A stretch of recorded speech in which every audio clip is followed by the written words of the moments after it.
Congratulations to another victorious year, HTBC family. With hearts full of gratitude, we experienced another year of God's faithfulness and celebrated incredible milestones as we celebrate our 30th year by the grace of God. As we reflect on the past 30 years, we are humbled by the countless lives that have been touched and transformed within our church walls. Isa lamang po ito sa patunay na ang Diyos ay kasama natin. And we are thrilled to share to you the remarkable achievements that God has allowed us to experience as a church family. As we continue to raise Jesus' banner and glorify His name, God continues to bring people into His folds. This year alone, we have welcomed 842 first-timers and 119 of them have become part of HTBC family. Dahil maraming tao ang nakatagpo ng presensya ng Diyos dito sa Holy Trinity Bible Church, 198 ang nag-commit sa Believer's Assurance in Christ or BAC class. 98 ang nagpatuloy sa Equipping class at 60 ang umabot hanggang followership class. Habang lumalago ang HTBC NAIC, ay hindi naman po nagpapahuli ang ating mga outreaches. This year, sa HTBC Binyan ay nagkaroon sila ng 33 bagong members na nag-undergo ng One Accord at nagkaroon din ng 23 bagong leaders who graduated their leadership seminar. Hindi lamang dito sa NAIC at sa Binyan kumikilos ang Panginoon, even sa Occidental Mindoro.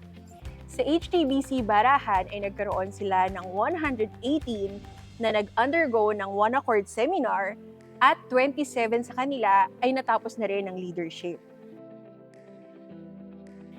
Hindi po nagpapahuli ang ating church sa Abra dahil sila man ay nagkaroon ng 30 na bagong kabahagi na nakatapos na ng One Accord seminar. HTBC family, hindi maikakaila ang pagkilos ng Panginoon dito sa ating bahay-sambahan. And for sure, God is preparing us for more. Mula sa highest attendance record ng ating Sunday worship service na 1,185,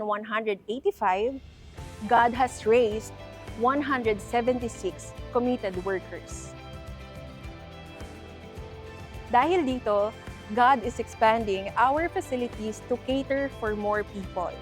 Phase 2 construction is currently ongoing at nananampalataya ako na unti-unti na nating itong makikita sa mga susunod na panahon. Sa pagdami ng tao na dinadala ng Lord sa HTBC ay paglaki na pangangailangan ng committed and trained leaders. At upang matugunan ang growing needs na ito, our church has conducted leadership and mentoring seminars. Mula last year and up to now, we have total of 179 graduates of leadership seminar and 76 committed graduates in our mentoring class. Hindi lamang concern ang church sa mga attendees natin every Sunday, kundi maging sa kanilang family, sinimulan na rin natin ang ating family session. Dahil dyan, 13 families ngayon ang committed na umatin sa ating church. Hindi lang yon, sila ay kabahagi na rin ng ating growth process. Kasabay ng paglago ng church ay ang patuloy ring pag-abot sa community sa pamamagitan ng 34 care groups sa iba't ibang lugar sa NAIC at Karatig Bayan. Nasa total of 641 ang total na naging parte ng care groups sa taon 2025. At ang 336 dito, sila ay nagdesisyon na maging kabahagi ng growth process. Samantalang 163 naman ang naging bahagi ng iba't ibang ministry. Hindi lang po dyan natatapos ang intensyonal na pagtulong at pag-abot ng church sa mga minamahal ng Diyos. Kaya naman, nagsagawa po tayo ng iba't ibang activity, kabilang na po ang libreng Operation Tuli, kung saan 79 kabataan ang nabigyan ng libreng serbisyo. Pangalawa, nagkaroon po tayo ng free chest x-ray in partnership with the non-government organization at Rural Health Unit, kung saan 158 ang nabigyan po ng free chest x-ray. Nagkaroon din po tayo ng blood chemistry sa murang halaga at 114 po ang nag-avail nito. Ang church ay concerned din po sa buhay ng tao, kaya ang atin pong blood donation ay tuloy-tuloy rin po. Buong taon ng 2025, nagkaroon po tayo ng 111 na approved donors kung saan 13 pasyente ang natulungan na madugtungan ang buhay. Sa panahon ng pangangailangan, katulad ng bagyuhan, ang Diyos ay tapat at maraming blessing na ipinapadaloy at ito po ay sa pamagitan ng ating ayuda, kung saan 200 families at higit pa ang nabigyan po ng tulong. This year, nabigyan ng pagkakataon ang HTBC na makapagbahagi ng salita ng Diyos sa Maragondon National High School.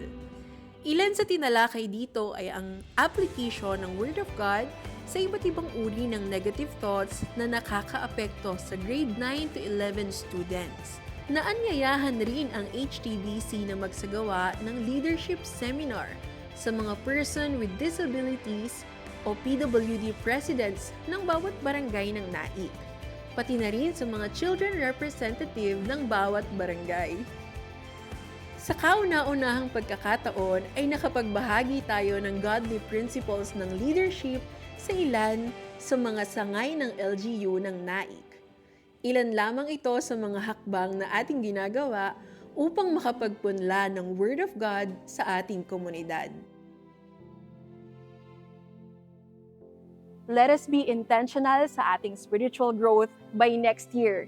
As Pastor Jesse reminds us, the church can never fail. Nananampalataya ako na ang Diyos ay magdadala ng maraming kaluluwa na makakasama natin na sumamba at magpuri sa Kanya. At bawat isa, ako at ikaw, bahagi tayo nun. Kaya next year, 2026, asahan po natin, marami pang kamanghamanghang gagawin ang Diyos. Kaya nga po sabi ni Pastor Jesse, the best is yet to come.